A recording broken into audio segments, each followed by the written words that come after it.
I am going to be talking about adnexal masses in adolescents and premenarcheal girls. I added premenarcheal because generally the kind of masses you find are similar in these girls. She had actually now developed fever.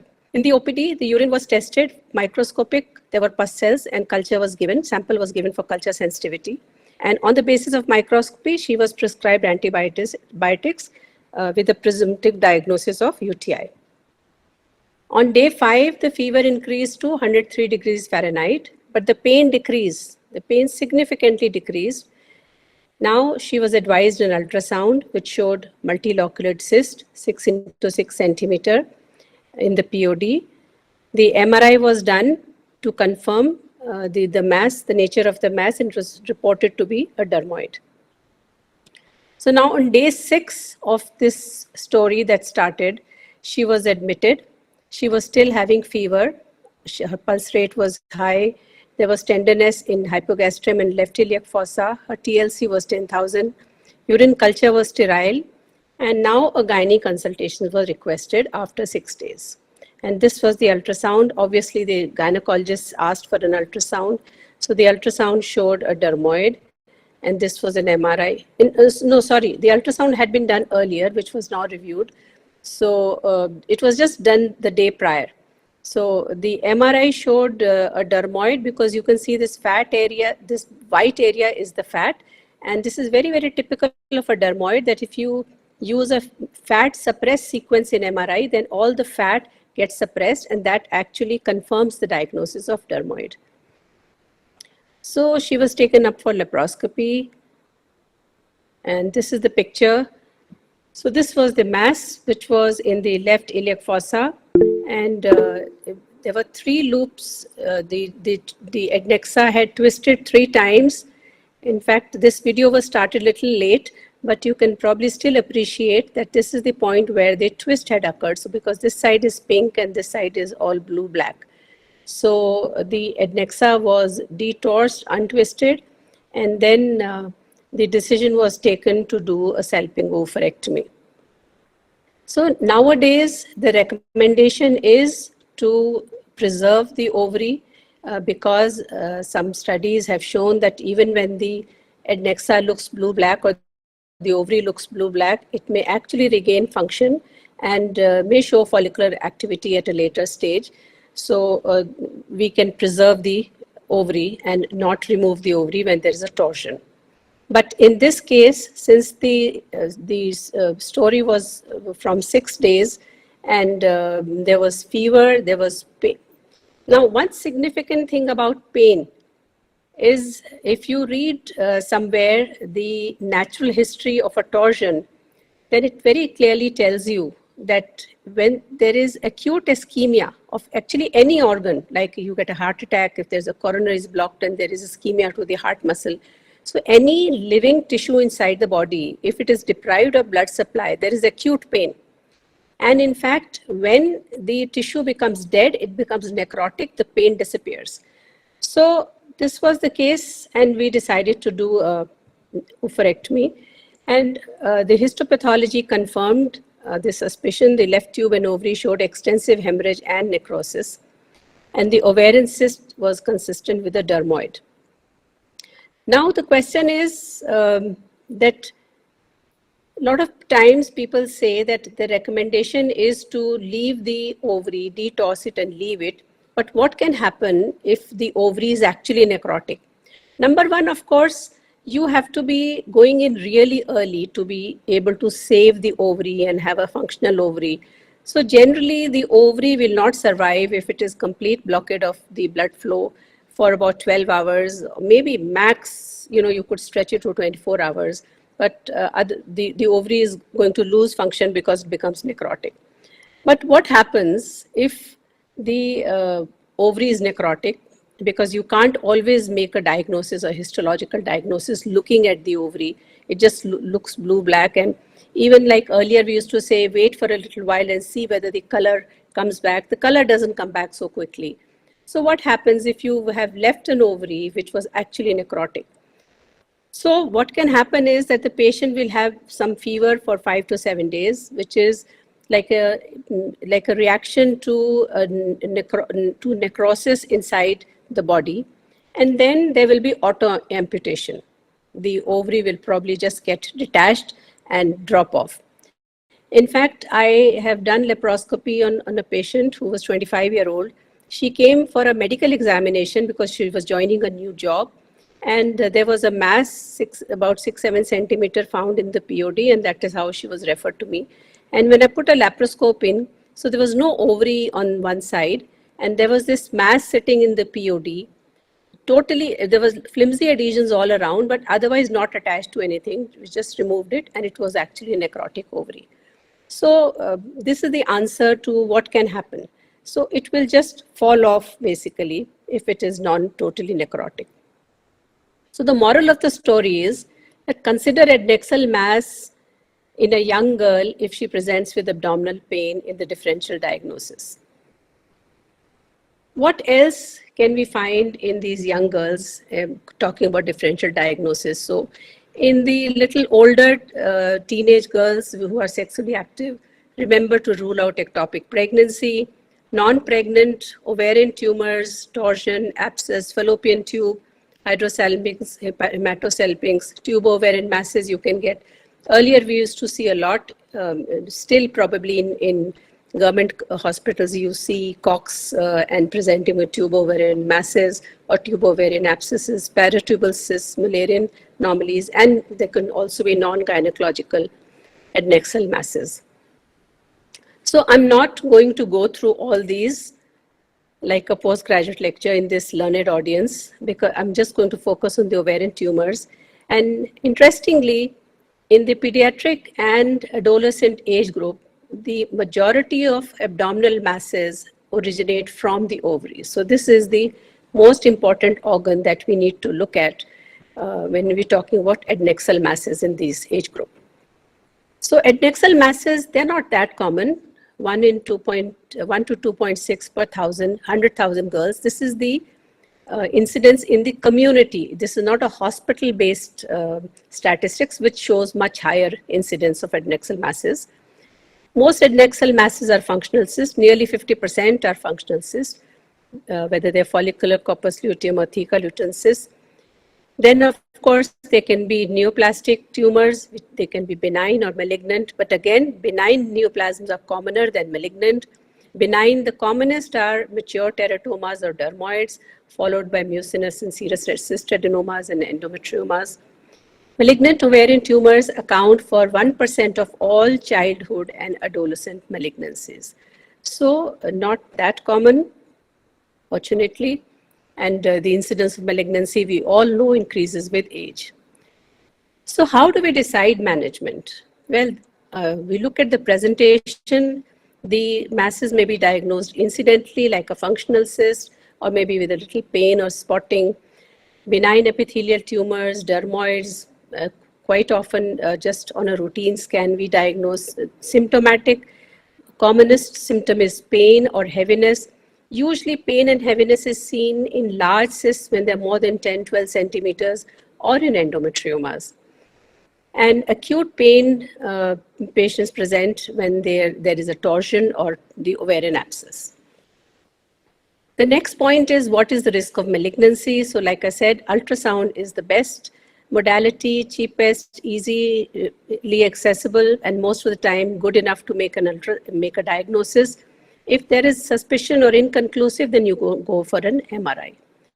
Tumor markers you can do, these are done in this age group mainly for germ cell tumors. You can also do for epithelial, but tumor markers are not very sensitive, and even if the tumor markers are negative, you cannot exclude malignancy. Also, we have a lot of scoring systems like RMI, IOTA, ORADS in the adults to calculate the probability of malignancy, but these are not validated in adolescent girls. The next question is it suitable for laparoscopy? So most benign and borderline cysts are usually suitable for laparoscopy. Solid ovarian tumors, you have to remember, if it is a small tumor, then you might be able to do a laparoscopy, but large ones, laparoscopy is not probably the right technique because solid tumors cannot be morcellated. Functional cysts, like I said, almost 50% are functional cysts. Most functional cysts will resolve in 2 months and hemorrhagic cysts will resolve within 3 months. Up to 8 centimeters can be followed up with surgery. Can I just excuse myself for a minute? बाहर छोड़ दीजिए, please. There's a postman standing outside. So most functional cysts will resolve. Up to 8 centimeters can be followed up without surgery, and 90% will regress spontaneously. Combined pills do not hasten the regression of these. It's a very common practice by a lot of people that they put them on the pill to make these regress quickly. But they do not regress more quickly with COCs, but they can prevent further occurrence of these cysts. Benign neoplastic cysts, commonest are dermoids, and the rest, like I said. So dermoids, the picture on the ultrasound is pretty characteristic. You can see this lump of sebaceous material and hair, and like an MRI is more conclusive, but normally you don't need an MRI to diagnose a dermoid. So this is a dermoid. I have just given some vasopressin, which I've started giving more recently. The advantage of giving vasopressin is that you don't need to use any energy source to cut the ovarian cortex to find the cyst. And then I'm very fond of hydrodissection because it's a very good tool. You know, after your hands, I really like the next best tool is your suction lavage. And if you put a little pressure of water, then really works very well in separating the cyst wall from the ovarian cortex. The biggest challenge with dermoid is that you don't want it to spill. So in this, fortunately, I did not spill this dermoid and it came out intact, but many times it does spill. Take it out in an endo bag. Please do not use these homemade bags for dermoids because if many times they actually give way and your whole surgery might take 15 minutes and then you will take 1 hour to wash and clear the pelvis from the sebaceous material. So try and not rupture these cysts, remove in an endo bag. If it does get ruptured, the risk of chemical peritonitis is virtually nil, provided a good lavage is done. Use warm saline for lavage. One, because there is already some hypothermia because of the cold CO2 going in. When you use a lot of this cold saline, it brings down the body temperature even more. And also using warm saline helps a little bit with sucking out this sebaceous material. It floats on the sort of better and you can suck it out more easily. And in case of large dermoids, 8 to 10 centimeter or more sometimes, and suppose the spillage occurs in the beginning, and now you are in a fix, you know, if you try and strip off the rest of the cyst inside laparoscopically, it is going to make a real mess. So in such cases, this is something I've tried and my sort of personal advice, that you can actually make a small incision, maybe 3 or 4 centimeters, phenensteel or transverse incision. Hold the dermoid where it has opened up and spilled. Hold it, close it, put a suction lavage, aspirate and suck as far as possible so that you can reduce the size as much as you can, and then pull the whole ovary with the dermoid cyst out, do a nice cystectomy and put the ovary back. Because a 10 centimeter cyst, if it has spilled and you still try and struggle inside and do a cystectomy, it's really, really going to be a terrible job. And I have seen many times people doing oophorectomies for dermoid just because they are not able to strip off the ovary inside. So, I mean, if that is the case, there is no harm bringing it out. उसको थोड़े से incision से निकालने में, I mean, that's how I feel कि नाक नीची नहीं होती कोई. You have still not, you know, you've still avoided a big incision. You have taken a small incision and, you know, completed your surgery well. In fact, I've seen more of surgeons do this, you know, because they find it difficult to strip off a dermoid. They just do an oophorectomy and the patient loses her ovary, which is so precious in these young girls. Simple serous retinomas, of the procedure is quite similar. So simple serous retinomas, you can find any size, you can even find giant size cystadenomas, serous and mucinous in young girls, and they may just present with pressure symptoms or pain.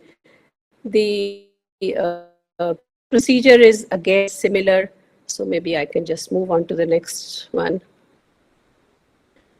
So this is from the net. It is not one of my cases, but I have done 4 cases with very large cysts, almost like 28 to 36 week size cysts. And how do you do it? Either you puncture it blindly and then take it out. But the first time I had such a patient, I was actually in UK when I was training, and my consultant told me, and I did exactly what he told me. So it was a 32 centimeter cyst in a young girl, some 21, and he said, put a 5mm trocar in Palmer's Point, go with a 5-meter telescope, do an abdominal survey, look around under the liver, all over.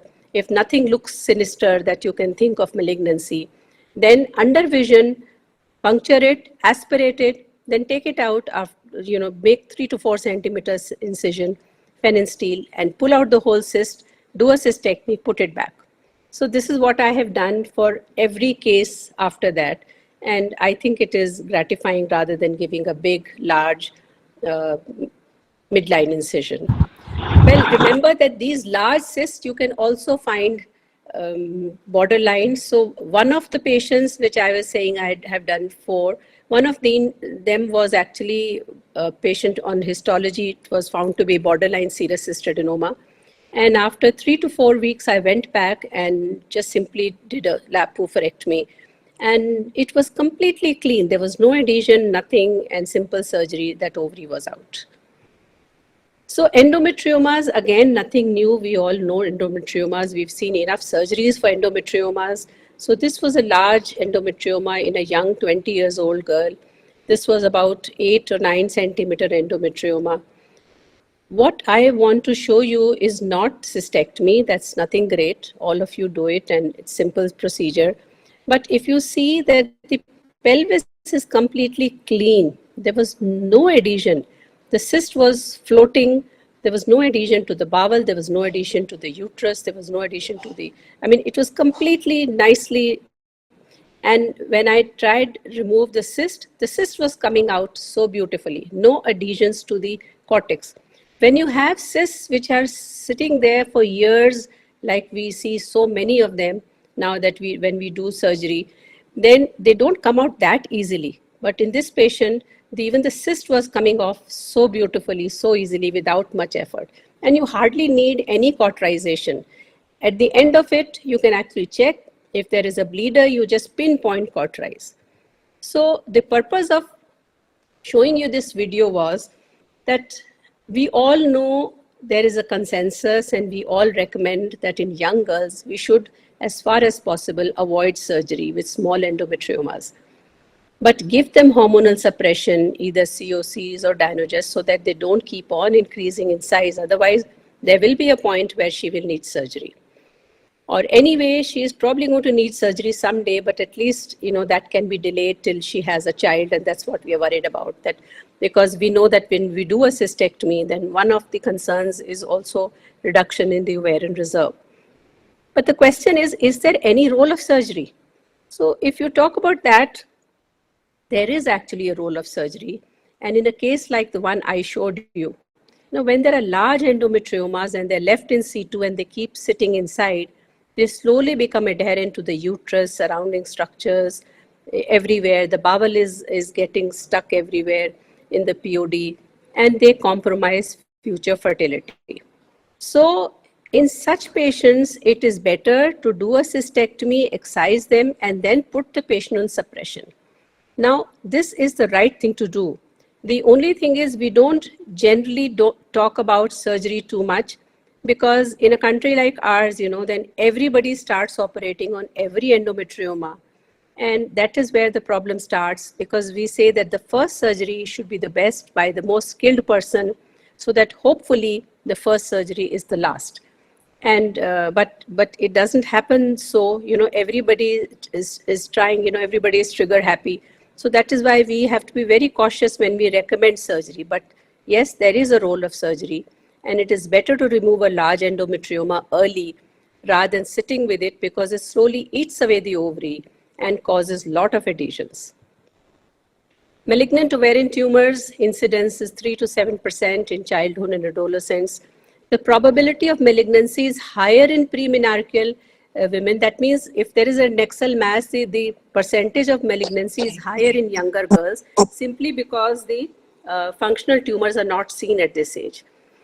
80% of ovarian malignancies are germ cells, and rest are epithelial and sex cord, and 10 to 20% are epithelial. Out of these 10 to 20%, 20% are borderline tumors. So when we talk about malignancy, size is one feature, although simply size doesn't tell you whether it is malignant or not, but certainly the probability of malignancy increases with size as it increases, gets bigger and bigger. Ultrasound features of malignancy, like I said, the same as in the adults. Tumor markers, again, like negative markers, do not exclude malignancy.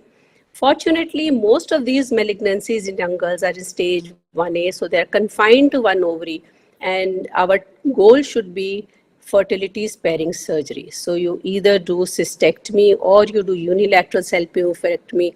Both are completely accepted. Even cystectomy is accepted, although recurrence rate is a little higher with cystectomy, but overall prognosis is still not bad. So in a young patient, even cystectomy is not that like you've done a crime that you've left the ovary with malignancy. So this was just a chart I found and copied it. These are the tumor markers, which you can see that in germ cell tumors, it is basically the AFP, beta HCG, and LDH, which are more important than the CA125, and which are for epithelial tumors. And the last, to finish, borderline tumors. So this was again a young girl, 20 years old, with an adnexal mass on ultrasound. This is a very old patient. I operated in AIIMS more than 20 years ago. So on laparoscopy, it looked very suspicious. We didn't have very good recording system. So this is a picture of the cyst or tumor, whatever you call it. And you see, when I took little biopsy, then also it was bleeding so much. So, but I anyway took a biopsy and sent it for frozen section, and it was reported as borderline ovarian tumor. And on that basis, and because it was looking, in fact, it was looking malignant to me, not even borderline, I did an oophorectomy on this young girl. And then to my surprise and to my horror, the histology came back as benign cyst. And I honestly couldn't get over this for a long, long time. And that was the day when I decided that I am not going to do an oophorectomy or any radical surgery in a young girl unless I have a complete histopathology report. So it is better to, just come out with a biopsy and then actually remove the tumor and send it for biopsy rather than sending a frozen section, because frozen sections are not always reliable. And particularly in borderline tumors, it is said that frozen sections are not reliable. Anyway, some interesting facts. When I was reading for this talk, I read an article on borderline ovarian tumors. And very interesting, something I found was that majority of the borderline tumors are serous in North America, Europe, and Middle East. But in East Asia, they're mostly mucinous. Now, I have no idea, no clue what is the status in India. But there was a study from Korea where it was a series of 45 borderline ovarian tumors in adolescent girls, and 41 were mucinous. I remember I have seen like maybe 3 borderline, and they were all serous. So maybe we are also going with the Middle East and all, but I doubt that we have some data about it. So usually it is diagnosed after surgery on histopathology. So although the tumor markers may or may not be positive. So please remove the entire tumor, forget about the frozen, and remove the tumor and then plan your surgery. Do not remove an ovary in haste and regret like I did. In fact, later I had another patient who was for laparoscopy. She was about 25, and there was a fallopian tube tumor which looked malignant to me, not even borderline. But I just removed the tumor and sent it for histology. It came out as borderline fallopian tube tumor. I simply removed the tube, went in again, did biopsies like they recommend, staging laparoscopy, and removed that tube. And that patient is still, I have not done a THPSO because she's absolutely fine. It's now 10, 12 years and she's got 2 children. So do not do such harm which we cannot repair. So counsel patient or parents, as the case may be, depending on the age of the patient, that a second surgery with definite diagnosis and proper planning is a better option than removing an ovary in haste. It doesn't matter. It is not going to change the prognosis if you're going to repeat a laparoscopy or, if required, laparoscopy after 2, 3, or 4 weeks and then do whatever is desired. But you plan properly and do it rather than just removing an ovary and then finding that there was nothing in the ovary that required removal. So to sum up, conservative approach is desirable in young girls. There's no doubt about it. Nearly 50% are non-neoplastic and can be observed. Surgery should also be conservative and fertility sparing in benign masses. Even in most cases of borderline and frank malignancy, the surgery can be conservative either in terms of cystectomy or unilateral salpingo oophorectomy with good long-term prognosis. Thank you very much.